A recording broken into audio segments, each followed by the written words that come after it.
ICSE class 10th and ISC class 12th के लिए new year resolution का time है। सीआईएससी बहुत सारे चेंजेस को कर रही है या क्लैरिफिकेशन भी दे रही है। सबसे पहली और बड़ी बात अब स्टूडेंट को फोड़ देने हैं। बोर्ड एग्जामिनेशन 2023 के लिए मर्ज 1 मंथ और 15 डेज जो सैद्धांतिक रूप से है बचे हुए हैं, नहीं तो 1 मंथ ही का टाइम है जब कि आप स्टूडेंट न्यू ईयर रिजोल्यूशन लेंगे कि हमें टाइम टेबल बनानी है, स्ट्रिक्टली फॉलो करने हैं और जो भी सिलेबस को लेकर अपडेट की बातें कही जा रही हैं। सीआईएसई ने अभी अपने ऑफिशियल वेबसाइट पर जाकर कुछ दिन पहले नए अपडेट दिए, क्लैरिफिकेशन दिए आईएससी क्लास 12th के सिलेबस को लेकर। तो यदि आपको सिलेबस को लेकर डाउट है या कुछ चेंजेस किए जाने की बात है तो सीआईएससी ऐसे चेंजेस कर रही है या स्कूलों को डाउट क्लियर करके बता दे रही है। अभी दुर्भाग्य से स्कूल भी बंद है और स्टूडेंट के पास कोई इस तरह के रिसोर्सेज नहीं है। सीआईएससी का ऑफिस भी शट डाउन है। न्यू ईयर में 2 जनवरी के बाद खुलेंगे। तो बहुत सारे क्लैरिफिकेशन सिलेबस को लेकर जो बोर्ड एग्जामिनेशन में क्वेश्चन पूछे जाएंगे उनको लेकर भी आ सकते हैं। एक क्लू डायरेक्टली स्कूलों को प्रोवाइड किए जाएंगे। तो स्कूल के एडमिनिस्ट्रेशन द्वारा या संबंधित टीचर से जो परिवर्तन होंगे वो बता दिए जाएंगे, स्टूडेंट को बताए जाते हैं। यदि मुझे भी वो जानकारी मिलती है, हालांकि मिले अनुशीलन मतलब कि उनको रिवाइज करने के बाद, इम्प्रोवाइज करने के बाद मैं भी देखता हूं कि किस तरह से इजी मोड में बताए जा सकते हैं। कुछ परिवर्तन तो है, लेकिन जो न्यू ईयर है तो उसमें सबसे बड़ा रिजोल्यूशन स्टूडेंट का क्या हो सकता है। आप अपने आप को दृढ़ निश्चय कीजिए कि हमें 35% और 40% वाले मार्क्स पर नहीं रहने हैं। हमें कम से कम 95% से 98% इवन 100% मार्क्स प्राप्त करने हैं।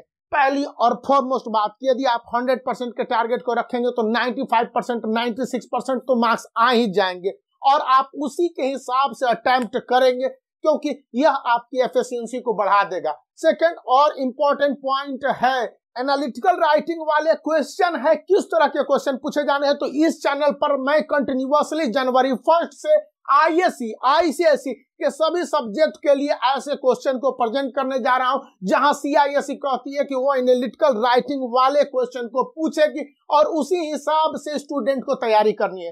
थर्ड पॉइंट जो मैंने बार बार रिवाइज किया है और आपको बताता रहा हूं पिछले 2 महीने से कि आप मॉक टेस्ट के लिए अब अटैक कर दीजिए। अटैक करने का मतलब प्रत्येक दिन 2 मॉक टेस्ट 2 पेपर के लेने हैं यानी करने हैं। कोई भी आप सैंपल पेपर को उठा सकते हैं। मेरे पास एक ओसवाल गुरुकुल का ये सैंपल पेपर है और इसके साथ बहुत सारे ब्लूप्रिंट भी है जिसका लिंक इस वीडियो के डिस्क्रिप्शन में, यदि आप चाहें तो परचेज कर सकते हैं, नहीं तो कोई बात नहीं। आपके जो डिजायरेबल सैंपल पेपर है जिनको आप बेस्ट मानते हैं उनको लेकर अटेम्प्ट कीजिए, प्रयास कीजिए कि कितनी जल्दी और कितने सटीक तरीके से आपके बोर्ड एग्जामिनेशन के preparation up to the mark हो जाएंगे।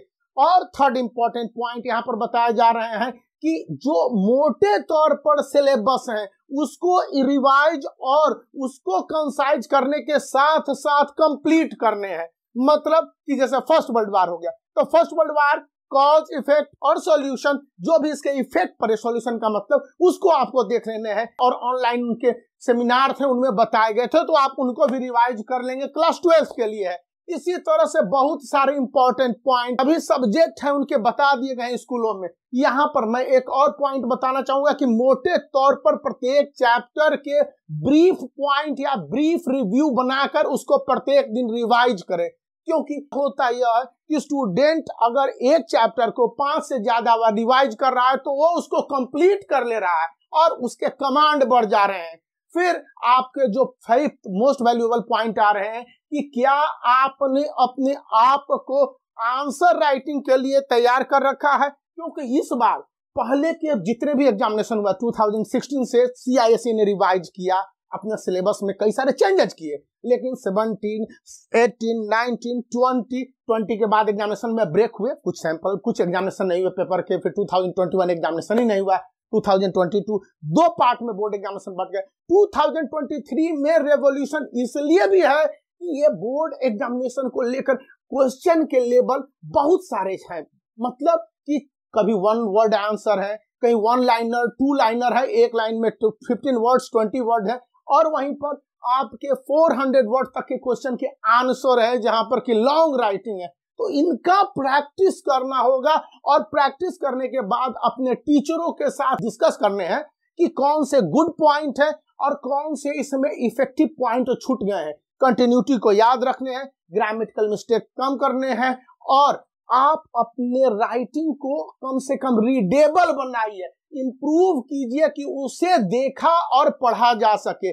स्टेप वाइज मार्किंग की व्यवस्था 2023 के बोर्ड एग्जामिनेशन में की गई है। इसलिए आपका जो न्यू ईयर 2023 का रेजोल्यूशन होना चाहिए कि स्टेप वाइज जो भी क्वेश्चन है उनके आंसर को अपने से अपडेट करने के बाद बनाने की कोशिश करेंगे, चाहे वो हिस्ट्री सिविक्स हो, ज्योग्राफी हो, साइंस स्ट्रीम हो, आर्ट्स स्ट्रीम हो, क्योंकि ये आपके लिए मोस्ट इंपॉर्टेंट फैक्टर होने वाले हैं। तो इतनी सारी और इंपॉर्टेंट जानकारी के लिए एक लाइक तो बनता है। इस वीडियो को अपने दोस्तों के बीच में शेयर करना, चैनल को सब्सक्राइब करके रखें। आप अपनी ओर से सब्सक्राइब कम करते हैं, इसलिए भी मेरा उत्साह कभी कभी डाउन हो जाता है, लेकिन आप अपनी तरफ से रखें और मैं और दूने जोश के साथ आपको गाइड करने की कोशिश करूंगा।